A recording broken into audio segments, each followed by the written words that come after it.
এটা শুধু হাসিনা সরকারের দোষ না। ইসলাম কি আসলে, ইসলামের বেসিক বিষয়টা কি, মৌলিক বিষয়টা কি?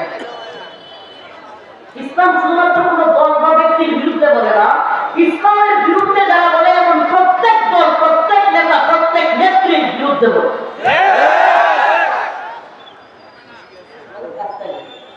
আমরা কি শুধু একটা দলের বিরুদ্ধে ছিলাম? শুধু একটা নেতা নেত্রীর বিরুদ্ধে ছিলাম? আমরা ভারতের গোলামীর বিরুদ্ধে ছিলাম। আমরা আওয়ামী লীগ কিংবা হাসিনা সরকারের বিরোধিতা করছি কেন? আওয়ামী লীগ কিংবা হাসিনা সরকার বাংলাদেশে ভারতের গোলামীর একটা রাষ্ট্র কায়েম করেছিল। ভারতের হাতে জিম্মি, ভারতের গোলামী, আমাদের সীমান্তের কাঁটাতারে ফেলানির লাশ, অসংখ্য ফেলানির লাশ জমত। আমাদের বন্যার সময় পানি ছেড়ে দিয়ে মানুষকে মেরে ফেলা, আর যখন আমাদের পানি দরকার তিস্তার বাঁধ আটকে দিয়ে এই পুরো এই অঞ্চলের মানুষের জমির ফসল নষ্ট করে দেয়। ফেলানি পাশের উপজেলা এই তো ছিল। এরপরে আমরা কি করতাম? আমরা বলতে আমাদের এই তথাকথিত চাটুকার নেত্রী একটা দল আম্রপালি দিত, ইলিশ দিত, এরপরে বন্দর দিত, ট্রানজিট দিত, রেল লাইন দিত, সব দিয়া আর আমরা উপহার পাইতাম লাশ। উপহার পাইতাম, এরপরে মুখ বেসকে এই সামসা চাটুকার নেতারা গোলামের দল, এই গোলামের বাচ্চারা বলতো আমাদের স্বামী স্ত্রীর সম্পর্ক।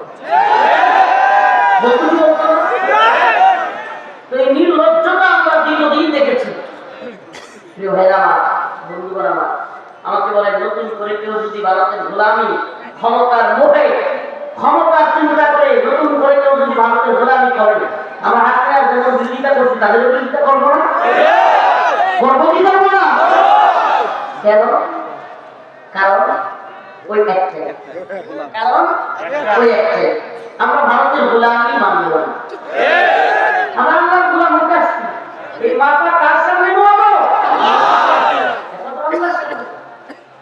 আমরা কারাগারে যেতে পারি, জেলে যেতে পারি, রিমান্ডে দেওয়া হতে পারে, ফাঁসি দেওয়া হতে পারে, কিন্তু আমাদের মাথা গোলামি করবে একমাত্র কার?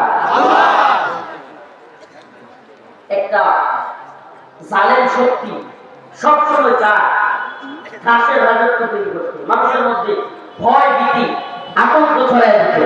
আলহামদুলিল্লাহ এই প্রজন্ম দেখাই দিছে, এই প্রজন্ম সামসামিয়া সাধুবাড়িতার প্রজন্ম না। যে কথা বলতেছিলাম, তো আমরা আল্লাহর গোলামি করি, আল্লাহ পাক যা হালাল করেছেন তাকে হালাল মানতে হবে কি হবে না? হালাল শব্দের বাংলা অর্থ কি জানেন? বৈধ। হালাল শব্দের বাংলা অর্থ বৈধ। হারাম শব্দের আরবি, হালাল আরবি, হালাল আরবি শব্দ বাংলা অর্থ বৈধ। কি বৈধ?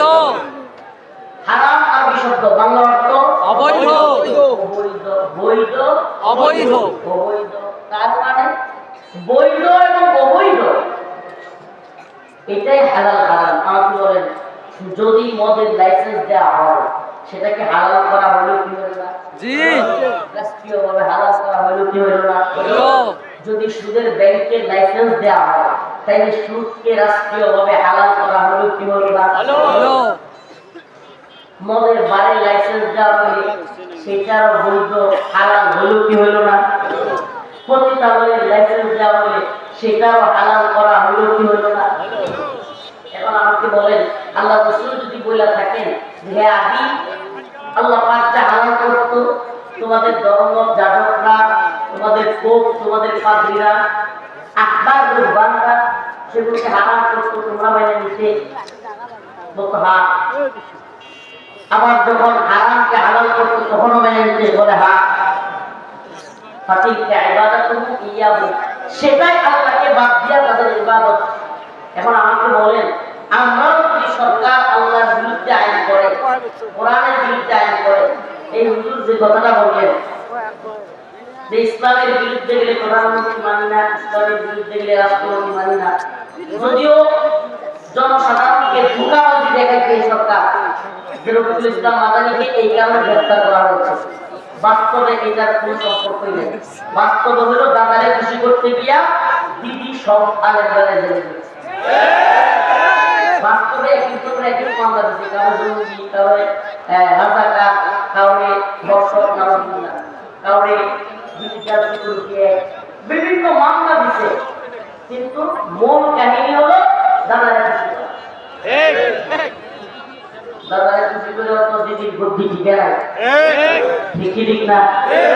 গতি টিকবে না, জুলুমের শাসন টিকে না।